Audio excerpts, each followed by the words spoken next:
माँ, मैं जीना नहीं चाहती। जहाँ आत्मसम्मान ही नहीं, वहाँ जीकर क्या फायदा।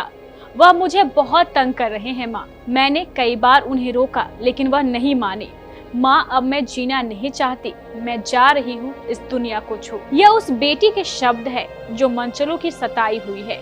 इस बेटी की बात सुनकर आज हर किसी की आंखें नम है। नमस्कार, स्वागत है आपका केबीसी न्यूज में और मैं हूँ आपके साथ मोना। एक बेटी ने अपनी माँ के लिए 2-4 शब्द कहे और इस दुनिया को छोड़कर चली गई। माँ तो रोती रह गई, पुलिस से गुहार लगाती रह गई, लेकिन अपनी बेटी को नहीं बचा पाई। मामला सोशल मीडिया पर वायरल है। एक छात्रा के साथ कुछ मनचले युवकों ने कुछ ऐसा किया जिसके बाद छात्रा ने मौत को गले लगा लिया। लेकिन इससे पहले उसने अपनी माँ को सारी बातें बताई थी। उसकी मां ने मनचलों को रोकने की कोशिश भी की, लेकिन वह कामयाब नहीं हो पाई। इसका अंजाम यह हुआ कि छात्रा दुनिया को छोड़कर चली गई। चलिए अब आपको पूरा मामला बताते हैं। फतेहपुर जिले में बीए की छात्रा ने छेड़खानी से परेशान होकर जहर खाकर आत्महत्या कर ली। मृतक लड़की की मां ने थाने में शिकायत दी है कि पड़ोस में रहने वाले 2 युवक उसकी बेटी को तमंचा का डर दिखाकर शारीरिक संबंध बनाने का दबाव बनाते थे, जिससे परेशान होकर उसने खुदकुशी कर ली। यह घटना फतेहपुर जिले के चांदपुर थाना क्षेत्र के रिठवा गांव की है।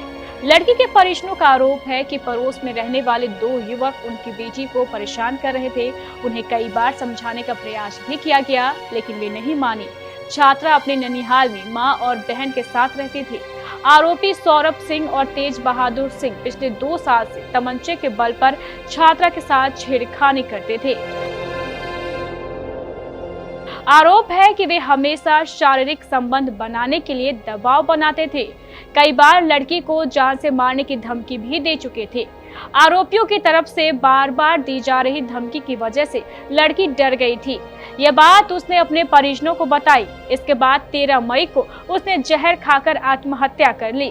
छात्रा के पास से एक सुसाइड नोट भी मिला है, जिसमें लिखा था, माँ, जहाँ जीवन जीने के लिए आत्मसम्मान बेचना पड़े, ऐसी जिंदगी जीने से क्या फायदा। मैं अब तंग आ चुकी हूँ, इसलिए आत्महत्या कर रही हूँ। जिसके बाद मां ने इस मामले को लेकर पुलिस के पास पहुंची और मुकदमा दर्ज कराया। पुलिस अब दोनों आरोपियों की तलाश में जुट गई है। मृतका के मामा ने बताया कि पड़ोस में रहने वाले 2 युवक उनकी भांजी के साथ छेड़खानी करते थे, जिससे परेशान होकर उसने जहरीला पदार्थ खा लिया, जिसकी वजह से उसकी तबीयत बिगड़ गई। उसे नजदीकी अस्पताल में भर्ती कराया गया, जहां डॉक्टर ने उसकी हालत गंभीरता देखते हुए कानपुर रेफर कर दिया। वहां इलाज के दौरान उसकी मौत हो गई। इस मामले पर सीओ अनिल कुमार ने बताया कि चांदपुर थाना क्षेत्र के रिठवा गांव में एक लड़की ने जहर खाकर आत्महत्या कर ली। मृतिका की मां ने लिखित शिकायत में बताया है कि गांव के 2 लड़के उसकी बेटी के साथ छेड़खानी किया करते थे, जिससे आहत होकर उसने जान दे दी। इस मामले में मुकदमा दर्ज कर लिया गया है और आरोपियों की तलाश जारी है।